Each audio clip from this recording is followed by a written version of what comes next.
আপনারা দেখলেন মতা বিজয় কি বলছে।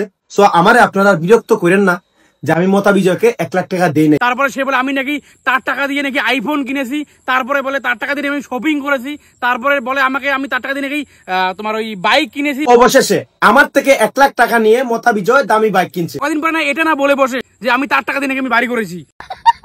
আমি মতা বিজয়কে 1 লাখ টাকা দেই নাই। যার জন্মের ঠিক নেই তার কথা কি ঠিক থাকবে? তোমরাই বলো। হ্যাঁ, এই ইমন পাগলা চ্যালেঞ্জ করে ভাই এখন আর টাকা দিচ্ছে না। ইমন পাগলা চ্যালেঞ্জ করে আর টাকা দিচ্ছে না ভাই। এর তো জন্মেরই ঠিক নেই, এর টাকা কিভাবে ঠিক হতে পারে? এর টাকা আমাকে কিভাবে দিবে? খেলার আগে বড় বড় চ্যালেঞ্জ করে, খেলার পরে টাকা দিতে পারে না। খেলার পরে বাংলাদেশের ইমন পাগলা টাকা দিতে পারে না। সে বলে মাফ করে দাও, তারপরে এক সময় বলে যে আমাকে নাকি টাকা দিয়ে দিয়েছে, তারপরে সে বলে আমি নাকি তার টাকা দিয়ে নাকি আইফোন কিনেছি, তারপরে বলে তার টাকা দিয়ে আমি শপিং করেছি, তারপরে বলে আমাকে আমি তার টাকা দিয়ে নাকি তোমার ওই বাইক কিনেছি। মানে সে শুধু ভুজুম ভাইয়াম বলা শুরু করে দিয়েছে। তোমরা এটুকু বিশ্বাস করতে পারছো না? সে শুধু ভাই 2 নম্বরই কথা, মানে বাংলাদেশ নামেই যে 2 নম্বরই, তার কথা আবারও একবার প্রমাণ হয়ে গেল। তার কথা আরো একবার প্রমাণ হলো। সে প্রথমবার বললো যে তার টাকা দিয়ে 80,000 টাকা দিয়ে আমি 14 প্রো না 15 প্রো ম্যাক্স কিনেছি, তারপর বলে আর বাকি 20,000 টাকা আমি শপিং করেছি।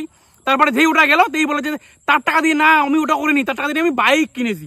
হ্যাঁ, এইরকমই কথাবার্তা বলছে বাংলাদেশ ইমন পাগলা ভাই। ওই জন্য তো বলি যাই, যার বাপের ঠিক নেই না, যার মানে মানে মানে কি আর বলি ভাই, এ শুধু মানে যখন তখন যে কাউকে বাপ বানিয়ে দেয়। বাংলাদেশ মানে যখন তখন যে কাউকে বাপ বানিয়ে, মানে আমাদের ভারতের ভিতরে ঝাঁকে থাকে তাকেই ওদের বাপ বানিয়ে দেয়। আর তাদেরই কথা আমরা কিভাবে বিশ্বাস করবো? তাদের এই কথাগুলো আমরা কিভাবে বিশ্বাস করবো? তোমরাই বলো।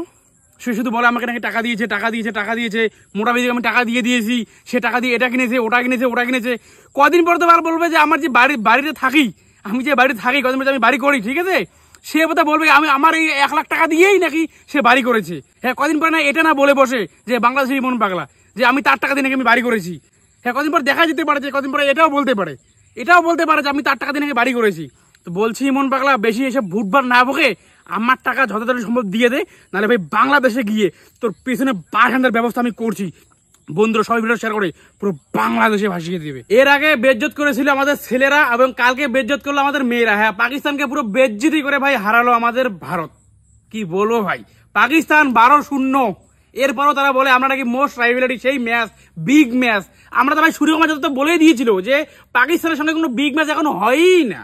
বিগ ম্যাচ কাকে বলে? সূর্যকুমার যাদব প্রশ্ন করেছে সাংবাদিককে যে বিগ ম্যাচ কাকে বলে। মনে করো সাপোজ 8টার মধ্যে 7টা যেতে, মানে একে যেতাম, মনে করো 7টা ম্যাচ হলো, সেখানে 3-3-6 বা 4-3 হতে পারে, এটাকে বিগ ম্যাচ বলে। যেখানে 12-0, 8-0, 7-0, সেখানে ভাই বিগ ম্যাচ কিভাবে হয়? হ্যাঁ, পাকিস্তানকে আবারও একবার বেজ্জত করে ছাড়লো আমাদের ভারত, ঠিক আছে।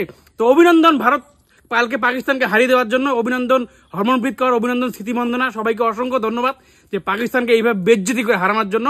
তথাপি কিন্তু এই পাকিস্তানিদের কোনো লজ্জা নেই, কারণ পাকিস্তানিরা হচ্ছে বাংলাদেশের মতো মাল। হ্যাঁ, পাকিস্তানিরা এখন বাংলাদেশের মতো হয়ে গেছে। এরাও শুধু এখন সোশ্যাল মিডিয়ায় এসে শুধু ঘালাও করে, এছাড়া তারা কোনো কিছু শিখতে পারে না। সেম একদম বাংলাদেশের লোকের মতো পরিস্থিতি। তো সবাই ভিডিওটা শেয়ার করে পুরো ভাসিয়ে দেবে। এবং কংগ্রাচুলেশন টিম ইন্ডিয়া, কংগ্রাচুলেশন সবাইকে। ভাই আমাদের ভারত জিতে গেছে এবং পরপর জিতে 12-0 পাকিস্তানের বিরুদ্ধে 12-0 এসে দাঁড়ালো আমাদের ভারত। তোমরা সবাই ভিডিও শেয়ার করে বাংলাদেশ এবং পাকিস্তানে ভাসিয়ে দেবে। আর যারা এখনো পর্যন্ত আমাকে ফলো করেনি অবশ্যই ফলো করে দেবে। আর খুব শীঘ্রই ভাই এমন ভিডিও আসতে চলেছে না, তো পুরো ফেসবুক কাঁপতে চলেছে। সত্যি বলছি, পুরো ফেসবুক কাঁপতে চলেছে ভাই। সবাই আগে ফলো করে রাখো নেক্সট ভিডিও দেখার জন্য ভাই, পুরো দামাল হবে। এর আগে বেজ্জত করেছিল আমাদের ছেলেরা এবং কালকে বেজ্জত করলো আমাদের মেয়েরা। হ্যাঁ, পাকিস্তানকে পুরো বেজ্জতি করে ভাই হারালো আমাদের ভারত।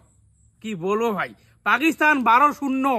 এরপরও তারা বলে আমরা নাকি মোস্ট রাইভেলারি, সেই ম্যাচ, বিগ ম্যাচ। আমরা তো ভাই সূর্যকুমার যাদব তো বলেই দিয়েছিল যে পাকিস্তানের সঙ্গে কোনো বিগ ম্যাচ এখন হয়ই না। বিগ ম্যাচ কাকে বলে? সূর্যকুমার যাদব প্রশ্ন করেছিল সাংবাদিককে যে বিগ ম্যাচ কাকে বলে। মনে করো সাপোজ 8টার মধ্যে 7টা যেতে, মানে একে যেতাম, মনে করো 7টা ম্যাচ হলো, সেখানে 3-3-6 বা 4-3 হতে পারে, এটাকে বিগ ম্যাচ বলে। যেখানে 12-0, 8-0, 7-0, সেখানে ভাই বিগ ম্যাচ কিভাবে হয়? হ্যাঁ, পাকিস্তানকে আবারও একবার বেজ্জত করে ছাড়লো আমাদের ভারত, ঠিক আছে।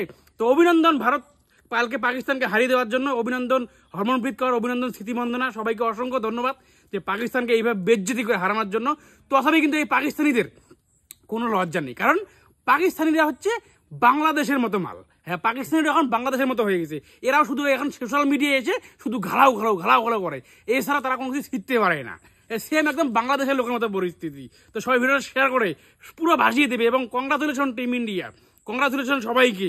ভাই আমাদের ভারত জিতে গেছে এবং পরপর জিতে 12-0 পাকিস্তানের বিরুদ্ধে 12-0 এসে দাঁড়ালো আমাদের ভারত। ঠিক না হওয়া ভাই।